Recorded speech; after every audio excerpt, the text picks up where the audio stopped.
Normally, I don't keep up with Overwatch developer updates. I don't usually watch them. I wait for Twitter to come out and people would tweet about it. But my homie Karq, who's one of my favorite content creators, check him out. He makes Overwatch content consistently. He's amazing. We've been friends for years. And he said, Overwatch 2 update from dev chat. Original PvE vision from 2019 is no more. The talent trees are scrapped and there will be no standalone version. It's just little bits of PvE such as missions, stories released with each PvE season as part of their live service. I'm not a dev, but I know tons of ideas and products get scrapped behind the scenes without public knowledge. But the problem is that this was a big public announcement. I agree. I mean, if you overpromise and underdeliver, people are going to be disappointed. I know I am. I think that's a little bit of an understatement. I think overpromising and underdelivering is not what happened here. I think it's just a straight up lie. The entirety of Overwatch 2 straight up was marketed as a PvE thing. Otherwise, there's no point in it being an Overwatch 2, which is why I tweeted this. Overwatch 2 had a 2 in it because of the PvE. This is a common Activision L. I genuinely think that without the PvE, it was just a glorified update, which I mentioned multiple times in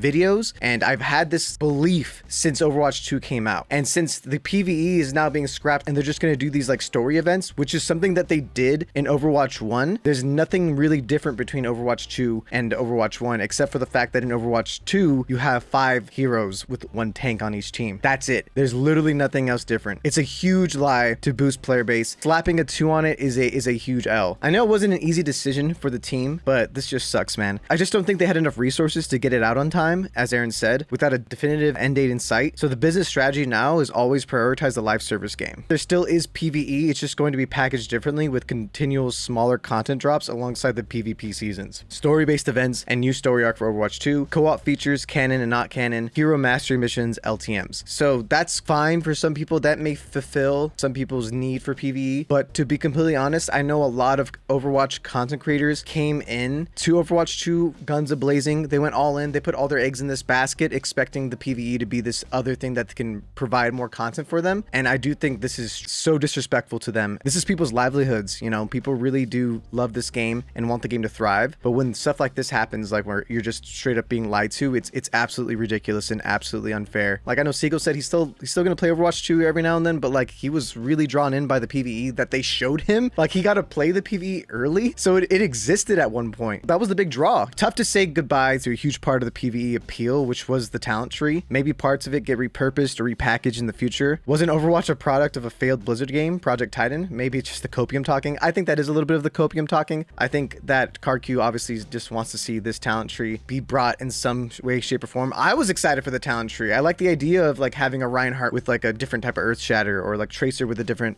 ability, Lucio with a different boop ability and stuff. There was just a lot going on with the PvE side of things that me and my boy Doe, if you guys know Doe, shout out Doe, like Doe loves PvE elements, and I love playing PvE with Doe because I'm decently competitive, but I also don't consider myself like the best player in the world, hence the noob. You know, I own the noob on my sleeve. But one of my favorite things to do with my friends is play PvE stuff because there's a lot less stakes. There's a lot lower stakes. It's always fun to play PvE stuff with your homeboys that like are way better than you at games. Like obviously we still play PvP stuff all the time, but I think we were both really, really excited. I think both of us were going to pump out tons of content on the PvE element side of Overwatch 2. If it's just going to be more stuff like the Star Watch event, I just can't see that being actually worth our time. Activision lied and Macro cried. I want to hear it from the horse's mouth. So we're going to watch a bit of the dev stream and also see what the roadmap has to offer, and we'll pause every now and then to kind of discuss. You have been tweeting a lot lately, tweeting about a roadmap, saying it's coming mid-May. It's been on my timeline a lot. I do have an update. We're gonna run through the roadmap today. We're gonna talk. Yo, shout out the fact that they literally had to blur out this arcade machine back here. We're gonna talk a bit about PvE, and I think to kick us off, I wanted to ask Aaron to give us a little bit of a history lesson and some context. We announced Overwatch 2 in 2019. Part of that presentation was about this always on, deeply replayable PvE experience. Yeah, there's no way they could sell this well. I feel bad for Aaron Keller. He's really been given like a difficult hand here. I feel like it's not the developers' fault. I feel like it's a little bit more Activision Blizzard's fault. We began to pull more and more of our focus and energy away from the live game and all of the people that were playing it. We had players that were excited to be playing that game and they just wanted more of it. So we had a difficult choice to make. We could continue working on our original vision. Oh my for god. Overwatch. Also the entire trailer, like this trailer, this iconic, to me I feel like it's an iconic trailer already. It's such a well-made trailer. It was hyping us up on this idea that we would be like saving the world, you know? Maybe some people weren't interested in that, but I was. Like I was like, I want to be Genji destroying an entire mech with Reinhardt's help, with Mercy's help,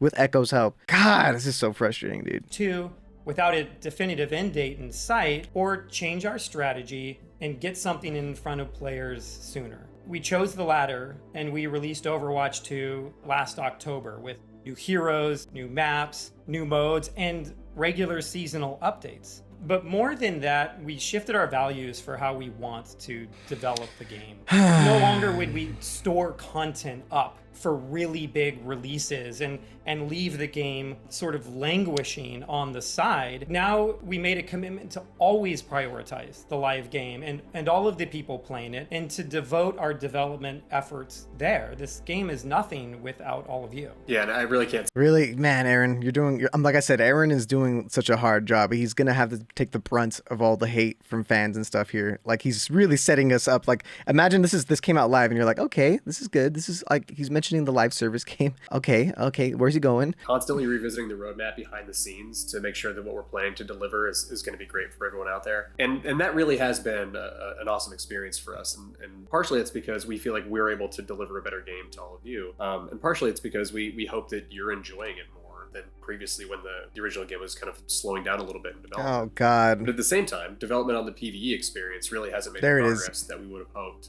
The team has created a bunch of amazing content. So, you know, there's awesome missions that are really exciting. There's brand new enemies that are super fun to fight, and some truly great and ridiculous hero talents. But unfortunately, the effort required to pull all of that together into a Blizzard quality experience that we can ship to you is huge. There really is no end in sight or defined kind of end date where we can put that out into the world. And so we're left with another difficult choice. Do we continue to pour all that effort into PvE, hoping that we can land it at some point in the future? Yes, you do, because that's what you promised. Executive producer Jared News, that's what you promised. It wasn't that difficult. You promised something, so you deliver it. That's all you have to do. You could just say it's coming out later. Just don't lie to us. Or do we stick with this set of values we've aligned on and focus on the live game and focus on serving all of you? With everything we've learned about what it takes to operate this game at the level that you deserve, it's clear that we can't deliver on that original vision for PvE that was shown in 2019. Thank you so much, Koala Bud. What that means is that we won't be delivering that dedicated hero mode with talent trees, that long-term power progression.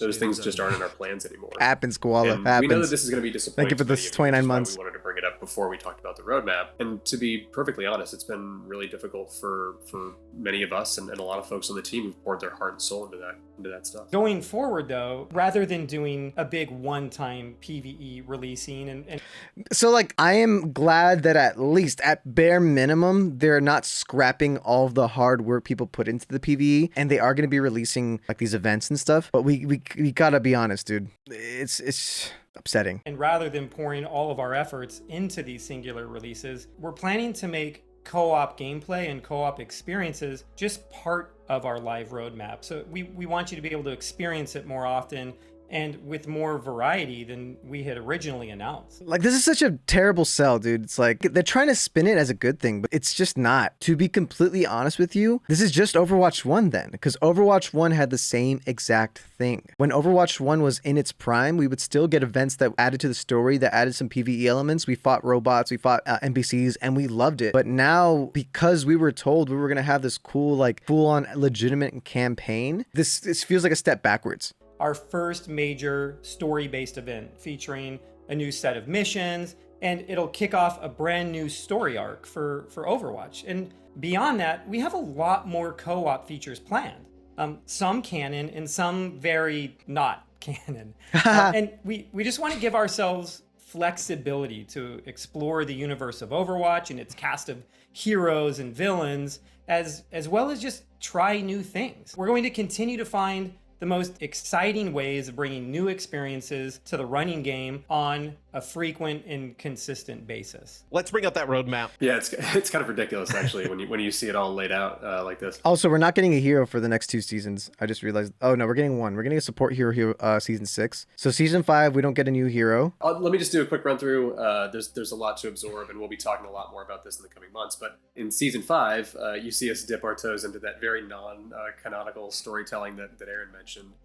A ton of great PVE story content, but also that new support hero, a new permanent game mode that's going to go into unranked and competitive playlists. Season 7 and 8, another hero, a tank coming this time. There's a ton to look forward to this year. Thank you to everyone in the community for playing.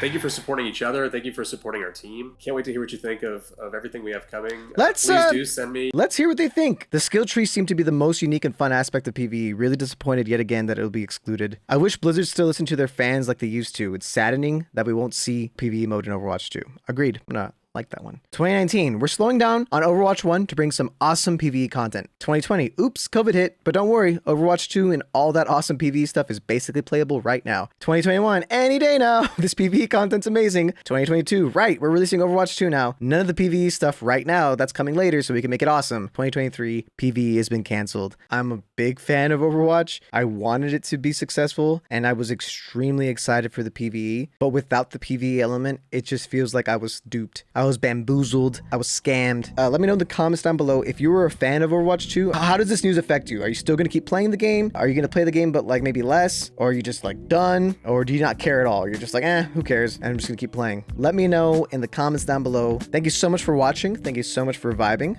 And if this becomes a video, play the outro now.